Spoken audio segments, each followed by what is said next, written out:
Бисмиллахир-рахманир-рахим. Алла Таалага мактоолор, пайгамбар Мухаммад алейхиссаламга салават саламдар болсун. Жана уруу жолду, бактылуулук жолун көрсөтүп кеткен, жашоосу менен, баскан турганы менен, эмгеги менен, мээнети менен атадан балага, баладан балага таза жашап, адал жол менен эмгектенип, адал нерседен, адал эмгек менен эмгектенип үй бүлөнү багыш керек экенин зарылчылыгын үйрөтүп кеткен ата-бабаларыбызга дагы Алла Тааланын ырайымы жана берекеси жааган болсун.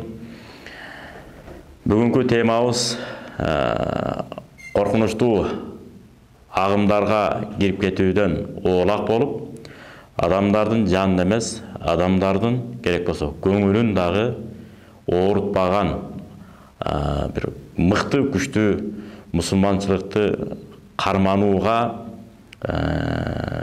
илим менен, билим менен аракет кылып өнүгүп өсүүгө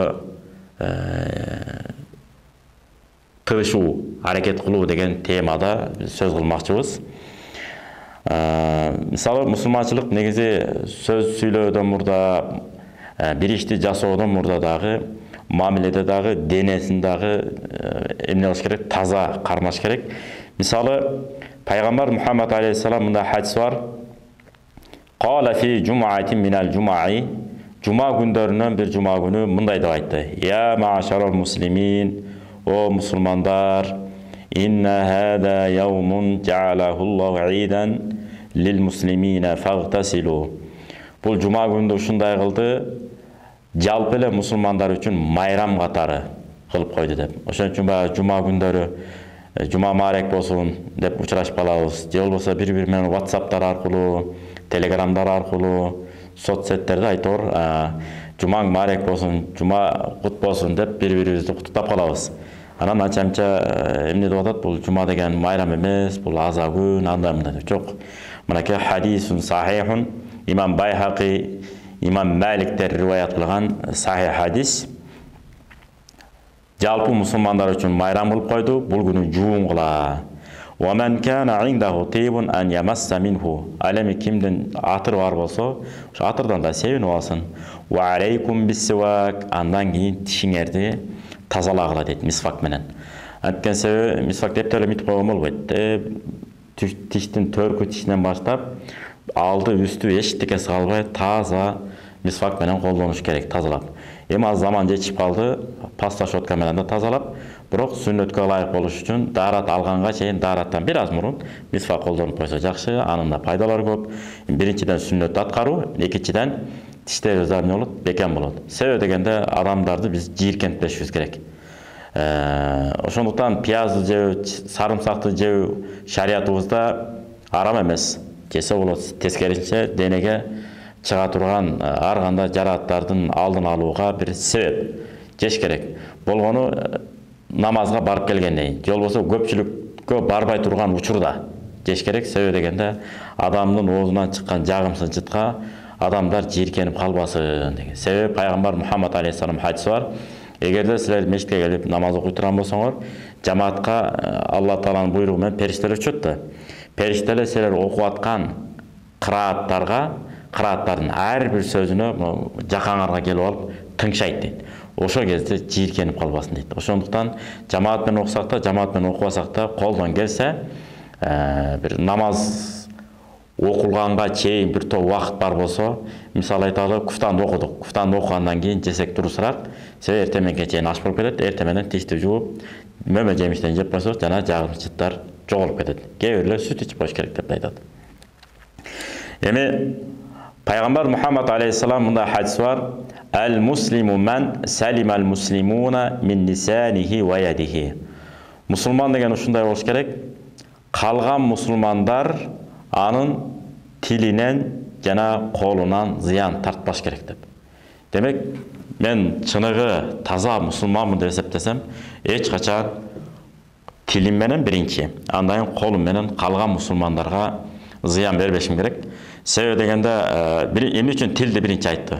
Ушул отурган жеримде мурунку темаларыбызды айтканбыз, дагы бир жолу айтып коелу. Калган адамдарга мен эч качан мисалы отурган жериме зыян берип койсом болот, бирок колум менен 10 адамға, 20 адамға, 100 адамға зиян бериши мүмкүн. Жол болсо 2-3 адамдан кийин 4-үнчүсү эмне болот? Баягы өзүң нейре ойлосоң, бирөөнү шер ойло дегендей, ал менден да күчтүүрөөк болуп, заматта жоопту берип коюшу мүмкүн. Ошондуктан баягы билеги күчтүү бирди жагат, билим күчтүү миңди жагат деп атпайбы? Баягы өзүң нейре ойлосоң, бөлөктү шер ойло дегендей. Ошон үчүн пайгамбарыбыз биринчи тилди айтты. Экинчиден, кулак укса курсак кайнайт деп, кээде адамдардын курсак эмес, керек болсо сөөгүнүн ичиндеги чучугу да кайнап кете турган ачуу сөздөрдү сүйлөп жиберген учурлар көп болуп атат.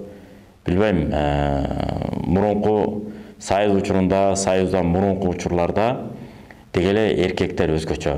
Аталарыбыз айтып калышат эми. Биздин убакта ушак айтуу өтө уят болгон, өтө төмөн иш болгон. Сен менен баланча ушакчы эркек деген атка конуп калбайлы деп аракет кылышчу экен да. Эмне болсо да тактайлы, сүйлөшөлү, баарлашалы, анан чечип алабыз дегендей. Анан шариатта аял киши болсун, эркек киши айырмасы жок. Экөө тең эле ушак айтуу шариат боюнча арам. Анан негизи эле анда жашоо кандай болуп калат? Демек, ушак айтсак күнөө болот экен, арам болот экен. Адамдарга зыян берип коет экенбиз. Андай адамдын кемчилиги эмне, сөз кылбай кантип жашоо өтүү мүмкүн десе, шариатта айтат, эгерде эки адам сүйлөшсө, ошол жерде калып калса, бул ушак эмес дейт. Же болбосо тескерисинче бир адам чындап эле элди дүрбөлөңгө салып, же кошунаны кошунага чабыштырып, бир тууганды бир туугандарга чабыштырып жүрө берген кээ бир кишилер болот. Ушундай менен рахат алабы же оору, билбейм, айтор болот да, бир айылда бирөө экөө болуп калат ушундай. Ошого ислам аалымдары айткан экен, адамдарга ким зыян келтирип, адамдардын жашоосун бузуп, адамдарга бир көйгөйлүү бир нерселерди жаратып рахат ала турган болсо, өзүнүн тегине карасын деп, ата тегине. Ата энесинин никеси бузулган абалда кош бойлуу болуп, анан төрөлүшү мүмкүн дейт. Көрсө, никесиз төрөлгөн адам ушундай менен алектенип калышы мүмкүн экен. 100% деген сөз эмес. Негизи эле кимде ким бирөөгө жамандык кылып, рахат алууга калыптанып аткан болсо, адаттанып аткан болсо, калыптанып эмес, адаттанып аткан болсо, демек ата эненин ортосунда никелеринде бир мандем, бир көйгөй, бир проблема болушу мүмкүн экен. Ошондуктан шариат бекер айтпайт экен да, нике жана нике деп. Ошон үчүн чыныгы сүйүү никеден кийин деп. Нике кыйылгандан кийин, анан кийин чыныгы жакшы көрүү сезим, анан бири-бирине болгон сый урмат баардыгы ордосунда болот. Пайгамбарыбыз Мухаммад алейхиссаламдын жанында сахабалар болгон, жоло жолдоштору. Андан кийин 3 доор эң жакшы доор дейт го, сахабалар, анан табииндер, анан таба табиин деп коет.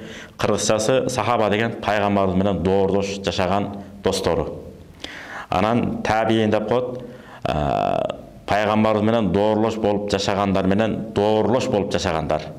Анан атбау табиин деп коет. Сахабалар деген түшүндүк да, пайгамбарыбыздын жоло жолдоштору. Анан пайгамбардын жоло жолдоштору менен замандаш болуп жашагандарды не дедик? Табиин. Анан атбау табиин деген жоло жолдоштор менен доорлош болуп жашагандар менен доорлош болуп жашагандар. Ээрчүүчүлөрдү ээрчүүчүлөр болуп келгендер. Демек 3 доор. Ошол доордо өткөн Имам Азам рахматуллахи алейх деген улуу имамдар өткөн, ушунчалык таква болушкан, итияттык менен мамиле кылышкан. Ошолордун ичинде мына биздин деле ата-бабаларыбыз болгон. Эмне кылган? Жолун жолдоп да, албетте, ушу имамдардын жолун жолдоп, адамга зыян келтирбейин, кой ушак айтпайын деп. Эми жанагы сөздүн аягына чыгып коелу, анан бул теманы улантабыз. Анда кандай болот десе, шариат жана айтып атпайбы? Эки адам сүйлөшүп, ортосунан сыртка чыкпаса, же болбосо 5-6 адам мына бөлмөнүн ичинде сүйлөшүп, бирок сыртка чыкпаса, ушуну кантип кыябыз, эмне кылабыз? Ушул элге зыян тие турган болдуго деп сүйлөшүп, аябай талкуулашты. Бул адам ушундай экен. Керек болсо мамлекеттик деңгээлде элдердин ортосуна бүлүк сала турган, жарака кетире турган бир начар адам экен деп бир сөз боло турган болсо, бирок сыртка чыгарбаса булар, демек ал ушак эмес дейт. Ошон үчүн кыргыздар эмне деген? Ушакты айткан адам ушакчы эмес, ушакты айтып барган адам, жеткирип барган адам ушакчы деп бекеринен айтылган эмес. Эми Имам Азам рахматуллахи алейх боюнча сөз кылсак, ар кандай агымдарга кирип кетпөөнүн жолу, бандай бузук агымдар чыгып атпайбы? Ким намаз окубаса сен капырсың деп. Мисалы, биз 3 мектепти карманып атабыз да. Шариат боюнча имам Абу Ханифа мектебин карманабыз. Болбосо имам Шафи деген мектеп бар, имам Малик мектеби бар, имам Ахмад Хамбали Хамбали мектеби бар. Анан биздики имам Азам мектеби. Биздин ата-бабаларыбыз имам Азам мектебин эмне кылып келген? Шариат боюнча карманып келген. Таквалык жолудагы ибадатты негиздеп, иликтеп чыккан жагынан дагы мамиле жагынан болобу, дегеле адам баласынын жашоосунда соода сатык болобу, бүт бардыгын ийнесинен жибине чейин эң алгачкы негизделип түшкөн мектеп бул кайсы? Имам Азам мектеби. Ошон үчүн имам Шафи рахматуллахи алейхи эмне деген? Кимде ким баягы илим ала турган болсо шарият боюнча, ал имам Абу Ханифанын үй бүлөсүн кармансын, анын жолдошторунун ээрчисин дейт. Бул деген сөз имам Азам мектебин кармансын деген сөз. Бүгүнкү күндө мисалы Египетте дагы керек болсо 110 миллион калкы бар. Канчалаган фараондорду, канчалаган пайгамбарларды узаткан эл, жашап өтүп узаткан эл. Баягы бетеге кетип бел калат, бектер кетип эл калат дегендей, далай пайгамбарларды, далай фараондорду узаткан тарыхы узун Египет эли бар, билесиздер. Ушунчалык мусулманчылыкты да бекем карманган. Ошолор дагы бүгүнкү күндө нике кыйганда имам Азам мазхабынын негизинде нике кыйат. Мындайча айтканда имам Абу Ханифанын мектебинин негизинде. Biz İmam Abu Hanifa Hanafi mektebi деп болсо, Hanafi кыска айтканда Hanafi мазхаб. Имам Азам дегенде деле, Имам Абу Ханифа дегенде деле ошол карапайым элге түшүнүктүү болуш үчүн Hanafi мектеби дегенди түшүнөбүз. Ал эми ишенимде Матуриди ишеним деп коебуз. Матуриди деп бул өзүнчө бөлүнүп кетүү эмес. Баягы экология, экономика лицей, жанагындай гимназия, жана адаттагы мектеп дегендей эле ишеним мектебин түптөп башынан аягына чейин имам Азам рахматуллахи алейхи пайгамбарыбыз Мухаммад алейхиссалам өзү турат негизи. Акыйда ишеним мектебинин башында. Себеби пайгамбарыбыздын хадистери менен эмне кылабыз? Биз амал кылабыз. Кур'ани Каримди пайгамбарыбыздын хадистери аркылуу эмне кылабыз? Түшүнөбүз. Мына ошонун негизинде башталган. Иман, ихсан деген темалар бар эмес беле хадисте. Иман дегенди кандай түшүнөсүң, ихсан дегенди кандай түшүнөсүң, Кудай Таала мени көрүп турат, билип турат деген сезим менен намаз окуу, ибадат кылуу, мамиле кылуу, бир уурулук кылаардан эмне дейсиз? Элдер көрбөсө да Кудай Таала мени көрүп турат. Бирөөгө жамандык кылгыңыз келип калса эмне дейсиз? Эч ким билбей калышы мүмкүн, бирок Кудай Таала билип турат. Ахиретке барганда эмне деп жооп берем деп сезимдин отурушу бул Кудайдын берген эң бир тартуусу. Мына ушул ишеним, мындайча ички такыбалыкты, ишеним такыбалыгын ушинтип эмне кылат экенбиз, баштайт экенбиз. Ал эми адеп ахлак, жүрүм турумдун мектеби кайсы? Накшбанди деп коет биз Орто Азия элинде. Мисалы бизде чоң аталарыбызды, чоң апаларыбызды сүрүштүрө турган болсок, алардын баардыгы менин атам баланча ишенге кол берген экен, баланча ишендин окутуусу болгон экен, же болбосо баланча деген эшен болгон экен деп кадимкиде эшен болушу да мүмкүн. Халиф деп коет, жер бетиндеги падыша деп которулат. Башчы такыбалык жолго үйрөтө турган эмненин негизинде? Албетте шариаттын негизинде. Шариатка каршы келген сопулук бул сопучулук эмес. Кыргызча айтканда жөнөкөй тилде сопучулук. Мен атам баланча деген сопуга барган экен дейт го. Мисалы бизде Кетмен төбөдө Бегет деген урлар бар мисалы. Бизде урлар көп го. Сары багыш деген урлар бар, бугулар деген урлар бар, моголлор деген урлар бар, черектер деген урлар бар, саяк деген уру бар, солто деген урлар, толтора урлар бар. Ошол саяктардын ичинен Бегет деген уру бар. Ошол Бегет урунун ичине карабайсызбы, эмне деген сөз кылган? Бегеттен 5 калпа деген сөз бар экен. Бегеттен 5 калпа деп. 5 калпа чыгып атат. Бир чакан эле урунун ичинен. Эми бул жагы Көл, Нарын, Чүй, Талас, Ош, Баткен, Жалал-Абад баарын кошо турган болсок, тарых жагын эске ала турган болсок, нечен деген аалымдар, нечен деген ойлалар өткөн. Укмуш күчтүү аалымдарыбыз өткөн. Ошолордун баардыгын өмүр баянын, тарыхын окуп чыга турган болсок, биз адамдардын көңүлүн өлтүрмөк турсун, учуп бараткан чымындын жашоосун бузбаганга, учуп бараткан чымынды өлтүрбөгөнгө, сойлоп бараткан жыланды да өлтүрбөгөнгө эмне кылат экенбиз? Өзүбүздү өзүбүз карманып, өзүбүздү өзүбүз тартипке бекем болмокпуз да негизинен. Бүгүнкү күндө көрүп атасыздар, аялын сабап өлтүрүп койгондор болуп атат. Дегеле аял кишиге дагы кол салып өлтүргөндөр болот. Же тескерисинче болуп калышы да мүмкүн. Ошондуктан шариатта бул адамды Куранда айтат, кимде-ким бир адамды өлтүрө турган болсо, жер бетинде адамдардын баарын өлтүргөнгө барабар. Ал эми бир адамдын тирүү калышына себепкер болуп калсаңыз, жер бетиндеги адамдардын баардыгынын тирүү калышына себепкер болосуз деп, тирүү калгандай болосуз деп, алып калгандай болосуз деп. Мисалы 7 миллиард адам болсо, ошо 7 миллиард адамдын адамдардын баардыгын тирүү алып калгандай соо болот экен. Ошондуктан өлтүрүү эки түр болот. Адамдын жанынын кыйылышына себеп болушубуз мүмкүн, же болбосо көңүлүн түшүп сынып калышына себеп болушу. Ошон үчүн адамдын көңүлүн өлтүрүү деген дагы нерседен эмне болушубуз керек? Этият болушубуз керек. Жана башында айткандай, бүгүнкү күндө көрө көсөм сүйлөй чечен болосуң деген макалды кээ бирде тескери түшүнүп алып, мен деле айтам, мен деле сүйлөйм, мен деле оозум бар.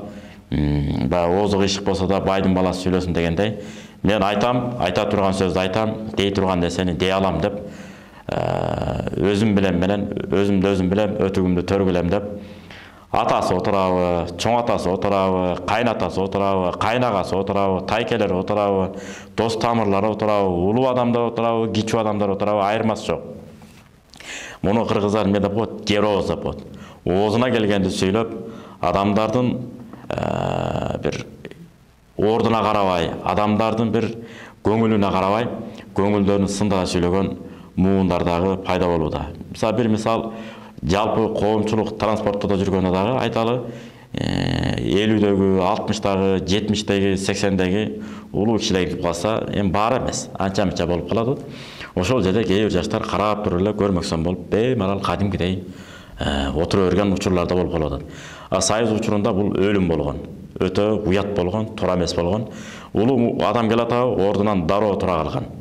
Керек болсо чоң аталарыбыз бизде да ушундай кылган го. Чөп чабыкка киши керек эле. Баланча деп мисалы инисин айтып же тууганын айтып, балаңды берип турчу, баягы атыңды берип турчу, арабаңды берип турчу дегендей эле. Балаңды берип турчу, мага жардам берип койсун деп. Же болбосо тоого көчүп кетип атам, койлорду айдашып койсунчу, же болбосо жылкыларды айдашып койсунчу деп эле беймарал. Биз дагы кой уят болот деп жан дилибизден барганбыз. Эмне үчүн? Көңүлүн оорутуп албайын, батасын алайын деп. Ошо бата менен эл көгөрөт, жамгыр менен жер көгөрөт дегендей, биздин элибиз, ата-бабаларыбыз дайыма бата алган эл болгон, каргыш алган эл болгон эмеспиз. Буга далил катары Умму Салама деген энебиз өткөн, ислам тарыхында белгилүү болгон, сахабалардын илимин, бүт баарын илимин жыйнап алган Хасан Басри деген аалым, олия киши өткөн. Буга Анас ибн Малик деген сахаба өткөн. Анас деген радияллаху анху, Алла разы болсун. Анас деген сахаба баа берген. Жана орду менен ушунчалык бул мыкты аалым дегенге татый турган адам, маселенге да ушундан сурагыла деген мааниде эмне деп айткан? Исалу ал-Хасан ал-Басрия. Бүгүндөн баштап Хасан Басриден сурагыла. Менден сурабагыла. Мен картайдым дейт. Себеби эң көп жашаган сахаба бул Анас. Аябай 100дөн ашып жашаган киши, көп балалуу болгон. Мына ошол сахабадар эмне кылган? Хасан Басриди мактаган. Эми Хасан Басри өзүнөн өзү эле аалым болуп, өзүнөн өзү эле олия болуп мыкты жетишип кеткен жок да. Умму Салама энебиз Азирети Абу Бакыр, Азирети Умар, Азирети Осмон, Азирети Алы жана башка чоң сахабаларды көргөн кезде мынау Хасан Басриге бата берип койгулачы. Кел Хасан Басриге бата берип койчу деп улам сайын бата алып берип турган инсан болгон. Жана биз ушунчалык көңүл бурганбыз. Пайгамбарыбыз Мухаммад алейхиссаламда хадис бар экен. Баягы акмак аялдын сүтүн балдарыңарга эмизбегиле деп. Бул деген сөз начар, мүнөзү начар, кыялы начар, ар кайсы аялдарга эмизе бербегиле. Балдарыңарды эмизе турганда курсагы ачып кетти, сен эмизип койчу деп кармата салбай, ички дүйнөсү таза, кеңпейил, айкөл, майкөл, сүткөл деп коебуз го, мындай кеңпейил, соонун жаркылдаган, таза, таква, өзүнүн адамгерчилигин бийик койгон, адамдарга болгон мамилеси бийик, ушунча сыйлуу болгон энелерге эмизгиле деген мааниде. Анткени эненин сүтү аркылуу балага өтөт экен да көрсө. Мына ошол сыяктуу Умму Салама энебиз дагы ар кимге эмизе бербей, өзүнүн энеси эмсин деп, энеси аябай таква киши болот, кол астында кызматчысы болот. Анан баягы турмушка берет, турмушка бергенде эми турмушсуз өтүп кетпе деп бир кызматчы жигитке турмушка берет, экөө үйлөнөт, балалуу болуп, ошол аты төрөлгөндөн кийин ошондо да адепти караңыздар. Илгертен эле бар экен да, чоң атасы койсун, чоң апасы койсун. Эгер чоң ата, чоң апа жок болуп калса, таята тайенеси койсун, же болбосо баланча деген кишиге ат койдурам деген, бул эң жакшы бир адат экен бул. Бул адатка айланып калган. Бара-бара бирок азыр өзүм эле коюп алам, ана мен тигил атты коем, бул атты коем деп ар кайсы аттарды коюп аткандар да бар. Себеби пайгамбар Мухаммад алейхиссалам хадиси бар. Жакшы аттарды койгула, атка жараша тагдыр өзгөрөт деген. Күндөрдүн биринде бирөөнүн аты кайгы болот. Пайгамбар айтат, ушул атыңды өзгөртүп алсаң кандай болор экен дейт. Өзгөртүп албайсың деп буйрук берген жок. Атыңды өзгөртүп алсаң кандай болот десе, эмнеге десе, атың кайгы экен дейт. Өзгөртүп койсоң жакшы болот. Атка жараша тагдыр өзгөрөт десе, ошону угуп турган жаш бала болот. Мен жаш элем дейт. Анан пайгамбардын айткан сөзү кандай болот болду экен деп, жанагы киши өмүрү өткөнчө, жана аты кайгы деген киши бар эмес беле, кайгы. Ошо кайгы аттуу кишини мен аңдып жүрдүм дейт, эмне болор экен деп. Ал адам өтүп кеткенче мен аңдып жүрдүм. Кийин жыйынтыгы ушул болду. Пайгамбар айткандай, аты кайгы болгондуктан жашоосунун баардыгы кайгы менен өттү дейт. Ошондуктан атты дагы тандап коюш керек экен.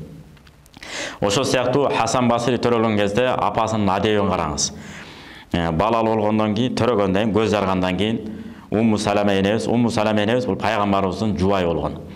Келип анан айтат: "Ай, баягы бизде айтат го, бешик болгон бек болсун дегендей, уулуң кут болсун, береке тапкыла, өмүрү узун болсун дегендей, каалоо тилектерин, бата тилектерин айтып, анан айтат: "Эми атын койдуңбу?" дейт. "Жок, мен сиз турганда кантип ат коем?" дейт. Караңыз. Сиз турганда, жок, сизди келсин деп анан кеңешип анан коеюн дедим деген жок. Сиз турганда мен кантип ат коем дейт. Сиз коесуз да дейт. Анан көзүмдөн карайгы болгон, көздүн купулун, мана көңүлүмдү купулун толтурган жакшы бала болсун деп, анан эмне дейт? Хасан аль-Басри деп ат коюшкан. Көрбөйсүз? Хасан деп ат койгон. Жакшылык да кыргызчасы. Кыргызчасы жакшылык. Жашоосу, өмүрү жалаң жакшылык менен болсун деп Хасан деп коет. Анан кийин Басри болуп калган. Хасан Басри. Ушунчалык күчтүү аалым болот. Андан кийин ат койгондон кийин эми карабайсызбы? Акысы деле бар болчу Умму Салама энебиздин. Кел, Абу Бакыр, Умар, силер эми менин жолдошум Азирети пайгамбар менен чогуу жүрдүңөр. Биз убактылуу кыйналып атабыз. Бул Хасан Басридин апасынын жумушка жумшайын десем, баласы ачка калат. Мен болсо улгайып калдым. Эми бир аз тамак аштан жардам берип тургула, бала торолуп алганча десе деле болмок. Жок, анткен жок. Баланы мен алып калайын. Сен базарга барып иштеп келип, акча таап кел деген жок. Иштеп, акча таап, курсагың тойгузуп кел дейт. Үйгө бир нерсе көтөрүп кел деп айткан жок. Себеби ага шарт жок болчу ал учурда. Кыйынчылык, оорчулук, катаал заман. Анан айтат: "Сен эми курсагың тойгузуп кел, ага чейин мен Хасанды эркелетип турам, карап турам" дейт. Өзүм багып турам дейт. Анан макул деп багып тургудай, тамак бергенде эчтеке жок, болгону ал өзүм карап турам дейт. Анан кийин макул деп кетет, базарга барат, курсагын тойгузуп келгенче убакыт өтөт да. Бир маалда Хасан Басридин курсагы ачат. Курсагы ачып аны ыйлап баштайт. Ыйлап баштаганда бул жагына көтөрүп, бул жагы оңго болсо оң жак, сол жакка көтөрүп отуруп аластат. Бир аз аласып барыла кайра эле ыйлай берет. Анан айла кеткен Умму Салама энебиз эмне кылат? Эмчегин берет. Эми карып калган, улгайып калган, сүт деген жок, эчтеке жок. Карып калган кемпир да. Анан оң жак эмчегин берет, кайра сол жак эмчегин берет, көкүрөгүн ачып, сүтүн берет. Сүт берейин деп, аластайын, сүт берейин деп деле айтпайт. Аластайын дейт. Баягы упчу деген маселе ушундан чыгып атпайбы? Соска деп коебуз го. Балага соска берип, эгер ыйлап аткан болсо, зарылчылык болгон учурда уруксат шариятта. Себеби Умму Салама энебиз карып калган, сүт чыкпаса дагы көкүрөгүн ачып, эмне кылды? Эмчегин салбадыбы? Хасан Басри рахматуллахи алейхи бербедиби? Анан аласып турсун деп. Оң жагын берди, бир аз эмет, сүт чыгат болуш керек деп. Эми бала сүт чыгат деп эмет да. Себеби курсактагы кезде эле Алла Тааланын кудурети менен эмчек эмгенге биз даяр болуп төрөлөт экенбиз да. Мына баш бармакты эм, ушундай Кудайдын кудуретин караңыздар. Ар нерсе өзүнөн өзү жаралып калбайт да, Кудайдын кудурети бул. Мисалы, мына парта өзүнөн өзү жаралып калган жок. Муну Кудай Таалам жаратты деп биз мына ааламды айтып атпайбызбы? Кандай мисал келтирип атабыз? Мына парта өзүнөн өзү жаралып калган жок да. Муну плотник, жыгач уста атайын жасады, анан кийин устол болуп калды дейбиз. Ошол сыяктуу жер бетинде канчалаган жылдыздар бар, канчалаган ааламдар бар, анын ичинде бир эле күн бар, бир эле ай бар. Эгер өзүнөн өзү жаралса, эмне үчүн миллиарддаган жылдыздар барсымал, миллиарддаган күн жаралбайт, миллиарддаган ай жаралбайт деген суроо. Демек, мунун баарын жараткан бир күч бар. Ал күч кайсы экен? Алла Таала өзү. Эми ошол сыяктуу Умму Салама энебиз айласы кеткенде сол жагын эмизет, оң жагын эмизет, болбойн бир аз аласы далайт, кайра эле ыйлайт. Себеби сүт чыккан жок да. Ошол жерден Умму Салама энебиз жалбарып ыйлай берет экен. Кудайым эми, кантем эми? Бул Хасан Басридин курсагы ачты го Хасандын деп Кудайдан жалынып бергенде эмне кылам деп. Пайгамбардын урматы үчүн Умму Салама энебизге эмне кылат? Дуасын кабыл кылып, Алла Таала көкүрөгүн сүткө толтурат. Карабайсызбы? Умму Салама энебиздин көкүрөгү сүткө толуп, Хасан Басри рахматуллахи алейхи эмзет. Балким ушунун шарапаты менен дагы Хасан Басри эмне болду? Каныккан, дасыккан, күчтүү, дүйнөгө таанымал аалым болду. Себеби дегенде сахабалар илимин жыйнап алган. Дагы бир керемет сөзү бар. Даават сөз менен эмес, даават өзүң менен дейт. Жүрүш туруш менен, мамиле менен деген. Ошондуктан Имам Малик дагы эмне деген? Кимдин таква эмес экенин жүрүш туруш баскан турган сүйлөгөнүн эмес, соодага келгенде байкалат деген экен. Өзү бай киши болгон да, аябай. Алгы берги кылганда баягы эле таква болуп көрүнүп аткан адамдар, олия болуп көрүнүп аткан адамдар сизден мисалы 10 000 сом алып кетиши мүмкүн, 100 000 сом алып кетиши мүмкүн, эртең эле алып келем, же бир жумадан алып келем, же бир айдан алып келем деп. Жок, ит менен издеп да таба албайсыз, интернет менен издеп да таба албайсыз, эч жака жок, аты жөнү, аты жытын таппай каласыз. Телефондордун баары алмашып кеткен. Болбосо сыртынан карасаңыз ая, олия, таква, андан өткөн жер бетинде таква киши жоктой көрүнөт. Бирок соода сатыкка келгенде жана начар мамиле кылып коюшу мүмкүн экен. Ошондуктан Имам Малик, Имам Азам рахматуллахи алейхи мектебин негиздеген илимдүүлөр, аалымдар өтө көп болгон, бирок өтө эң көп эмгек сиңиргендер ким? Имам Мухаммад, Имам Абу Юсуф, Имам Зуфар, ушулар болгон. Жана башка да шакирттер болгон, бирок өзгөчө ушулчө. Ал эми Имам Мухаммад, Имам Абу Юсуф көбүрөөк эмгек сиңиргендер болгон. Ошондуктан бул соода өзү бай болгондуктан соода китебин жазып отан ушу сөздү айткан экен да. Кимдин таква эмес экенин соода сатыкта эле сынап койсо болот деген экен. Акчага келгенде кээ бир адамдардын көзү ойноп кетет экен да, жана көк кашка дейбизби, ар кандай акчалар. Ошолорду көргөндө Кудай сактасын, адам жолдон чыгып кетиши батал экен. Адамдын өмүрүнө дагы керек болсо кол салып жүрүп атышпайбы? Шарият боюнча керек болсо адам эмес, мышыкты өлтүрсөк да биз жооп беребиз. Пайгамбар Мухаммад алейхиссалам бир хадиси бар. Бир керек болсо бир жаныбар аркылуу адам бейишке чыгышы мүмкүн, же тозокко түшүшү мүмкүн деген мааниде. Себеби бир аял бир мышыкты капаска камап коет дагы, ачка калтырат дагы, ачка жатып ошол жерден өлөт. Себеби пайгамбар айтат, эгерде ал мышыкты кое бере турган болсо, балким сырттан өзүнө тиешелик курт кумурска дагы бир нерселер жеп курсагын тойгузмак дейт. Ал ачка калтырып, кыйнап өлтүргөндүгү үчүн Алла Таала ал аялды мышыкты ачкадан кыйнап өлтүргөндүгү үчүн, ачкалык менен өлтүргөндүгү үчүн ал аялды тозокко түшө турган кылып койду дейт. Бейишке чыгышына себепкер болгон кайсы жаныбар десеңиздер, ошол бир итке суу бергендиги үчүн бир киши бейишке чыга турган болуп атат. Анын окуясы мындай. Бир киши сапар тартып барат, сапарга баратып, жол тартып баратып, баягы өзүнө ылайыктуу суу алып алат адам баласы. Ал суусун да ичип бүтөт. Ал убактагы азыркыдай баягы жол издей турган, баягы айтып бере турган белгилер, же айтып бере турган адамдар дагы болбой калышы мүмкүн. Ар кандай экен да. Анан бул айла жок, анан эптеп, издеп жол тартып жүрө берет. Акыры анан бир жерден кудук таап алат. Кудук таап анан баягы түшө турган эч арканы да жок, чакасы да жок. Өзү анан эптеп кудук чаканыраак болот. Эки колу менен, эки уту менен тээп, эки колу менен кармап ылдый түшүп, кудуктан суун ичип, кайра эми сыртка чыкса, бир ит келип калган болот. Анан ал ит келип алып баягы ушунчалык катуу суу сагандыктан буга чейин адамдар суу ичип турган да, кетип турган. Баягы нымдашып калган топуракты суу сагандыктан чайнап жөө берет да. Атаны окуя, бул байкуш ит мен суу сагандай, суу саган турбайбы? Кой буга да суу алып чыгып берейин деп, кайра ылдый түшүп, анан баягы бут кийимине сууну толтуруп, оозуна тиштеп, кайра өйдө чыгып, жана итке сууну берет. Итке сууну берсе, анан баягы ит байкуш сууну ичип, суусундугун кандырат. Суусундугун кандырып, Анан Алла Таала ошол жерден ыраазы болду дейт. Бул адам бейишке чыга турган кылып койду дейт. Ошондо пайгамбарыбыздын жолдошторунан бирөөсү сурайт: итке да жакшылык кылса адам бейишке чыгабы дегенде пайгамбар айтат: ар бир кыбыр эткен жаныбар, айванатка жакшылык кылсаңар, албетте соопчулук бар, жакшылык бар деген экен. Анысыңар бүгүнкү күндө жан жаныбар эмес, адамдарга кол салган топтор пайда болду. Адамдарга кол салган, жеке психологиясы бузулган адамдар пайда болду. Балким мурунда болушу мүмкүн, бүгүнкү күндө эми азыр интернет желеси аябай кенен жайылгандыктан дароо эле билинип калат экен да, балан жерде мындай болду, түкүнчө жерде тигиндей болду деп. Ошондуктан балдарыбызга үйдөн таалим тарбиясын берели, каада салт, нарк насилдерибизге бекем бололу. Мисалы улууларга урмат, кичүүлөргө ызат көрсөткөндө абдан үйрөтүшүбүз керек. Уят болот дегенде адамдын денеси эмне болуш керек? Дүүрүп кеш керек экен да, мындайча. Кой, уят болот, туура эмес болот.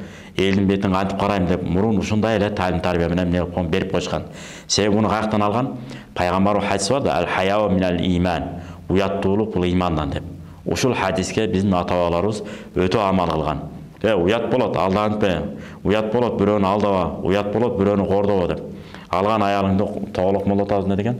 Алган аялыңарды кордобогула, кор болосуңар деген. Эмне деген сөз? Ошондуктан пайгамбар муну деле айткан: аял заты кыйшык кабыргадан жаралган, түзөйм десеңер сындырып аласыңар деп. Аял киши катуу сүйүнгөндө дагы кээде туура эмес сүйлөп алышы мүмкүн, туура эмес мамиле кылып алышы мүмкүн. Себеби иши да оор болгондуктан. Мисалы биз төрөлүшүбүз үчүн 9 ай курсаганда көтөрүп атат. Кайра 2 жыл эмгеге кетип атат. Со адам деле акылы нары бери чайпалып кетиши мүмкүн да. Бирок Алла Таала ошо энелерге ушунчалык күч кубатты берген экен. Чыдап, энелик мээрим менен бизди эмне кылып атат? Багып түшүп, төрөп түшүп, багып чоңойтуп атышат. Экинчи төрөбөйм деп төрөйт экен, төрөп атканда дагы. Бирок кайра эле энелик мээрими басып, ал түйшүктү унуткартып, кайра эле кийинки энелерибизди, карындаштарыбызды төрөп түшүп, эмне кылып атышат? Таалим тарбиясын берип, мындай жашоону улантып атышат. Ошондуктан ашың болбосо да кашың болсун дегендей, жадырап жайнаган апаларыбыз, жадырап жайнаган келиндерибиз көп болсун. Себеби карыялар үйүнө калып калган аксакалдарыбыз, аталарыбыз көңүлдөрү өлүп, ошол жакта калып калган учурлар көбөйүп атат бүгүнкү күндө. Же болбосо турмушка чыга турган кыз келиндер да эмне деп атат? Ата-энең менен чогуу турасыңбы же бөлөк турасыңбы дейт. Ата-энеңиз менен чогуу турсаңыз, бол мен анда жашабайм дейт. Жок, мен өзүнчө турушум керек деп. Эртең өзү деле ата-эне болот. Бала небере күтөт, чебере күтөт. Ошону ойлонбостон ушундай болот. Мунун баардыгы жана мазхабка бекем болбогондуктан, жана өзүнүн үрп адат, нарк насилдерибизге бекем болбогондуктан ар кандай пикирлерди алып кетип атат. Мисалы бизде шариятыбызда ата-эненин батасын сөзсүз түрдө бала алыш керек. Себеби дегенде пайгамбардын хадиси бар, дайыма айтып келебиз. Кыямат күнү кыбыласы аялы болгон эркектер көп болот деген. Кандай гана аялдын түрү болбосун, эненин түрү болбосун, балдары арстандай болуп, ар кимди барып уруш талаш кылып уруша берген эмес, үйгө тап салып келген адамдарга арстандай болуп, тап көрсөтүп, коргой ала турган болушун каалайт. Бир эле учурда аял бала чакасын карап багат, бир эле учурда ата-эненин сый урматын ордуна коет. Мындайча айтканда, өгүз өлбөсүн, араба сынбасын деп, ата-эненин да көңүлүн талкалабайт, үй бүлөсүн дагы келечегин, бактылуулугун талкалабай, бирдей кармап жашайт. Биз эмне үчүн Имам Азам мазхабын карманып келатабыз? Себеби дегенде Осман халифатында билесиздер, 7 кылымдан ашык доор сүрдү. Эмне үчүн? Анткени ал жерде да Имам Азам мазхабы бекем карманган, жана сопучулук жолундагы бекем карманышкан. Сопучулук жолу баягы адебакла, такыбалыкты карматып атпайбы? Мисалы бизде ата-бабалар эмне деген? Ханды тактысынан тайдыра көрбө деген. Эмне деген сонун эреже бул? Падышаларга биз дуа кылганга, бата кылганга милдеттүүбүз. Анткени себеби мамлекет болгондугу үчүн мусулмандын эмнеси болот? Мындай жашоосу тынч болот. Мамлекеттүүлүк жок болсо, бийлик жок болсо, анда көрүнгөн чек аралар, чек коюлган чек аралар жок боло турган болсо, баары ашмалтай чыгат эмеспи? Анткени себеби, мисалы бүгүнкү күндө мен мындай кылып жашаш керек, тиңдей кылып жашаш керек, бу жерим мынтип атпайбы, тигинтип атпайбы, мусулмандар негизи монтип керек болчу, тигинтип керек болчу деп сын пикир айтып, ооз менен ора коруп деп бир күйгөнүнөн бир акылдуу адам айткан окшойт. Ооз менен ора коргондор толтурат. Ошол адамга суроо берсеңиз, бир жетимдин башын сылап, тоок кепе салып, жумуртка сата турган кылып ишкерликке айландыра алдыңбы?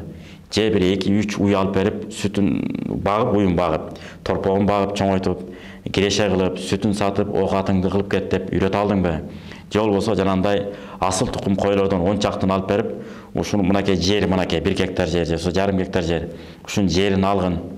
Дагы чөбүн айта, чөбүн жыйнап алып, койлоруңду көбөйтүп, ушунун козуларын көбөйтүп, жашооңду оңдоп ал деп ишке бир жашоого, жакшы жашоого бир багыт бере алдыңбы десеңиз, жок, берген жок.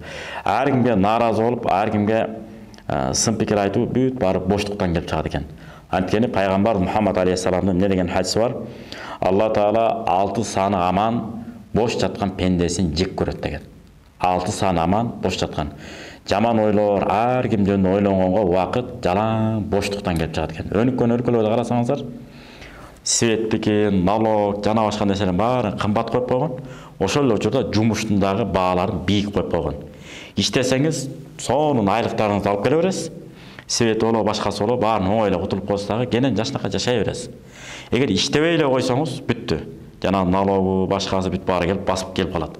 Мүмкүн Саудовский Аравияда деле ушундай. Карабайсыздар, мурда бензиндер арзан, жана башка бүт нерселердин баары арзан болсо, аябай арзан болгон да. Азыр бүгүнкү күндө өйдө көтөрүлүп калды. Адамдар эмне болду? Иштесең тыйын бар Алланын буйругу менен. Анан бул жакта оокатчылыгын кылышың керек деп. Ошондо анан эмне болду? Үнөмдүү жана сарамжалдуу жашоого адам баласы өзүнөн өзү эмне болот экен? Калыптанат экен. Ошондуктан аракет бизден, натыйжа Алладан деш керек экен да, аракетти көрөбүшүбүз керек экен. Ошондуктан Имам Али радыйаллаху анху эмне деген? Ар-ризқу ризқани, ырыскы эки түр. Бир ырыскы бар, издетип келет, бир ырыскы бар, өзү издеп келет деп. Анан кээ бир таң каласың, аялдардын атын коюп алабы, же эркин тоо, же болбосо бир ала тоо, аска тоо деп коюп алып, ар кандай бир сөздөрдү жазгандар болот экен. Бул туура эмес. Баягы кантип эле ошондой болсун, андай эмес деп. Туура эмес да. Болбосо Али радыйаллаху анху сонун кылып чечмелеп айтып берип атат. Ырыскы эки түр. Бир ырыскы бар издетип келет, издетет, сиз издешиңиз керек. Бир ырыскы бар өзү издеп келет деп. Бирок аалымдар айтат, сени издеп келген ырыскы эмес, өзүң издеп барып таап алган ырыскыларың жакшы болот деп. Даамдуу болот экен да. Эртеден кечке иштейсиз, айлыгыңыз жакшы болсо, жоксо соодаңыз жакшы болсо, өзү берекенин баарын соодага койгон дейт го. Береке мисалы 10го бөлүнсө 9 бөлүгү эмне болот экен? Соодада. Эң жакшы абдул каспият тижара деген пайгамбарда бир хадис бар. Кесиптердин эң жакшысы бул соодагерчилик, бизнес да. Анткени Кудайдан башка эч кимге отчет бербейсиз. Зекетиңизди бересиз, налогторуңузду төлөп, зекетиңизди берип, кайрымдуулук иштерди жасап коюп, ишиңизди кылып, алдыга жыла береткенсиз. Ошон үчүн кыргызда жакшы сөз бар да, бай берсе да жакшы, бербесе да жакшы деп. Май жесе да жакшы, жебесе да жакшы деп. Бай берсе жакшы болгон эми ишиңизди бүтүрүп аласыз. Бербесе жакшы болгон бай өзү менен өзү сиздин жашооңузга аралашпайт деген сөз. Ал эми май жесе да жакшы, жебесе да жакшы болгон.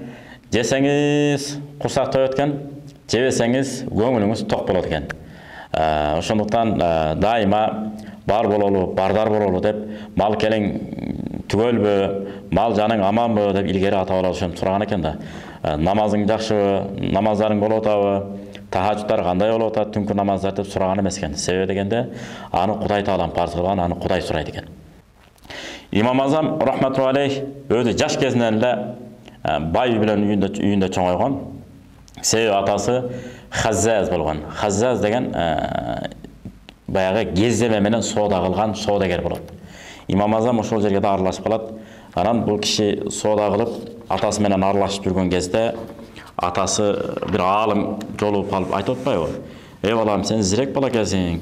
Андан көрөп ислам дининен билим албайсыңбы дегенде, макул билим алайын деп, анан акыйда илимин үйрөнөт дагы, ушунчалык тил чечен, акыл чечен, ушунчалык чебер, сөзгө чебер адам болот дагы, динди дагы өнүктүрөт катуу.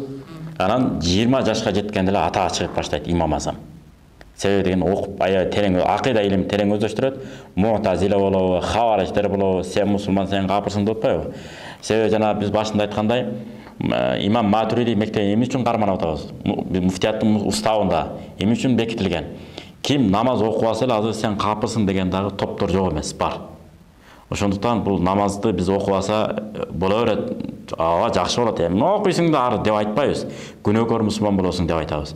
Окушуңуз керек, 5 мал намаз окуш керек. Бул Кудайдын парзы. Бирок тезирээк баягы имам намазға, ибадатқа бекем болсаңыз, бұл дүние ахиретіңіз жакшы болот, жарық болот, жолуңуз ачык болот, көңүлүңүз ток болот деп биз багыт беребиз. Ана намаз окуйбы, бул Кудайдын берген ынсабына жараша болот экен да. Алла Таала берет экен, бала пенде адам баласы эмне болуш керек экен? Алдыга көздөй умтулуш керек. Демек, сөздүн токотери. Ким намаз окуса, машалла керемет болот. Биз айтабыз, баракелде деп айтабыз. Ал эми намаз окубаса биз не дейбиз? Күнөөкөр мусулман деп айтабыз. Ошондой ар кандай бир радикалдуу бир агымдарга кирип кетпеш үчүн Ханафи мазхаб, Матурид акыйдасы деп бекем кайра айтып атканыбыз ошондон. Андан кийинкиси бул киши 20 жашка жеткенде акыйда илими боюнча терең болду да, бирок фик илими боюнча эмне болду? Өздөштүрүлөк болчу. Анан бул териштирет. Ким бар экен ана? Хаммад ибн Абу Сулайман деген чоң бир аалым болот. Ошо кишиге барат дагы 18 жыл билим алат. Караңыз, сабырдуулугун караңыз. Чыдап окуйт.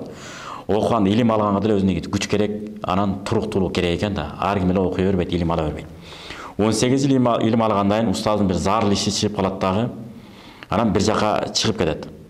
Бир жака чыгып келгенден кийин мен келгенче суроо жоопту да карап тур деп коет. Суроо берет. 60га жакын суроо жооп болот. Ошонун 40 туура болот дагы 20 туура эмес болуп калат. Анан кийин устазына келет да, эмне болду деп ушундай суроолорго жооп бердим. Анан суроолорун карап, жоопторун карайт, жакшы дейт. Бирок мына 20 туура эмес болуп калыптыр дейт. Далилдеп берет, туура эмес экенин.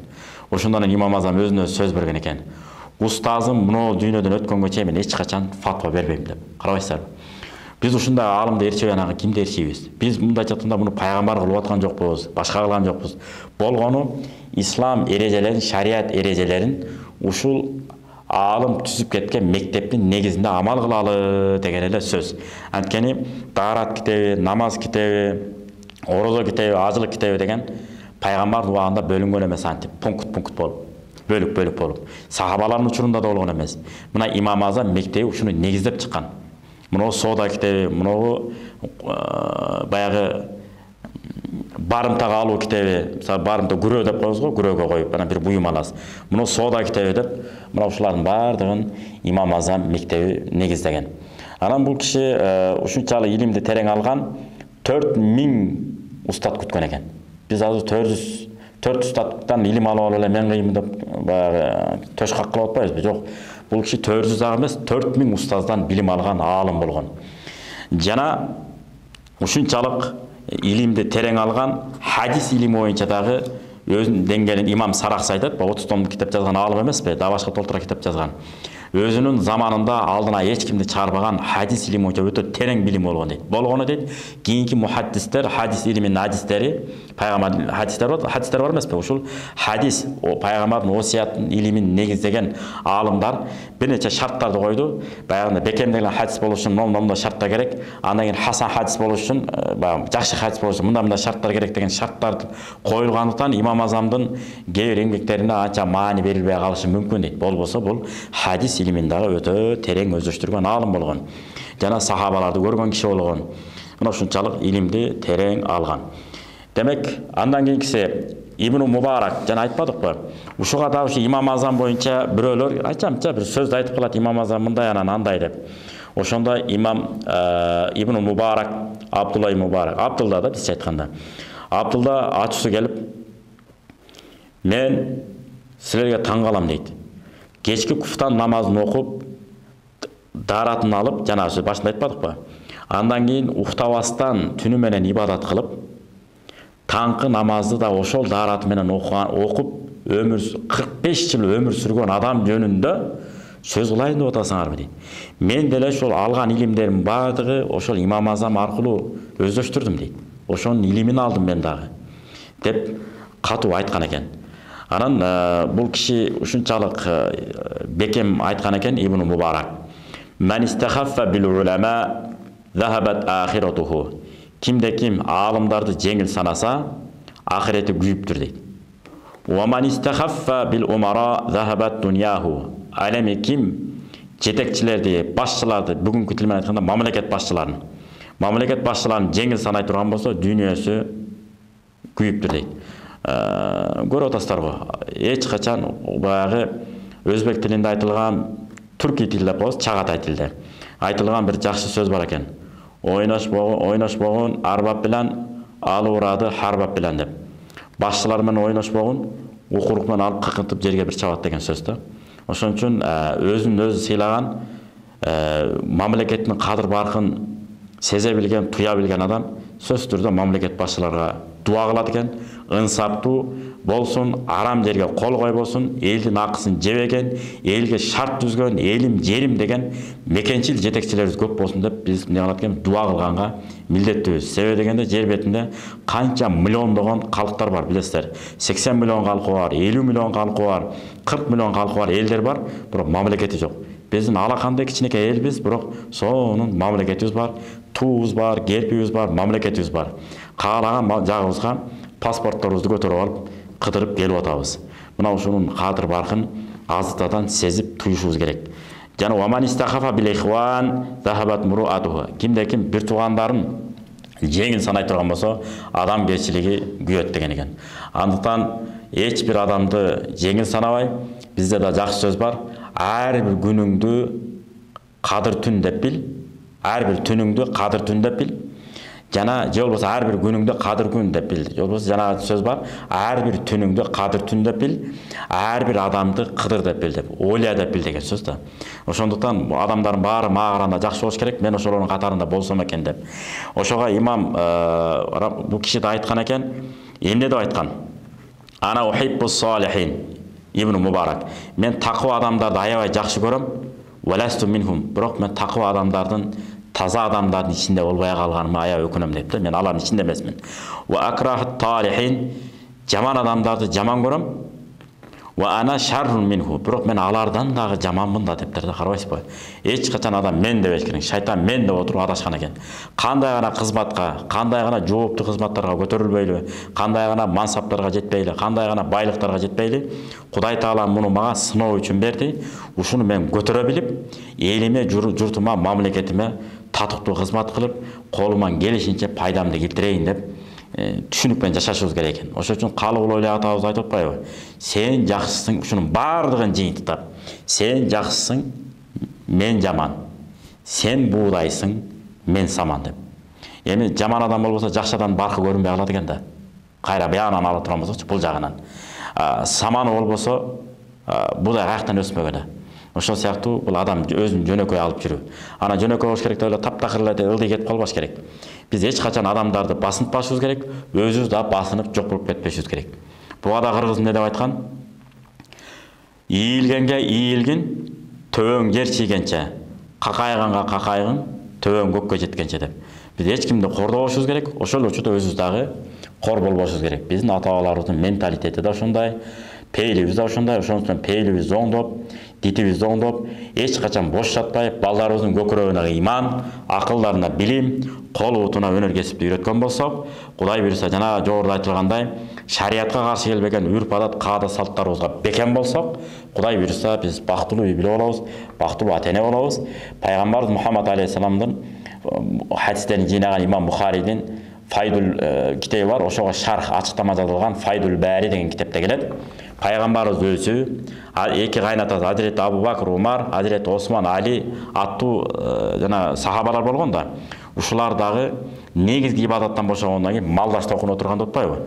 Малдаш токуна отуруп алып саясат айткан эмес, малдаш токуна отуруп алып санжыра сүргөн, нарт насилди айткан, үрп адатты айткан, адеп ахлак, насааттарын тимеле төгүл шагыл болуп айтып бере турган үлгүлүү карыя болууну ар бирибизге Алла Таала өзү насип кылган болсун.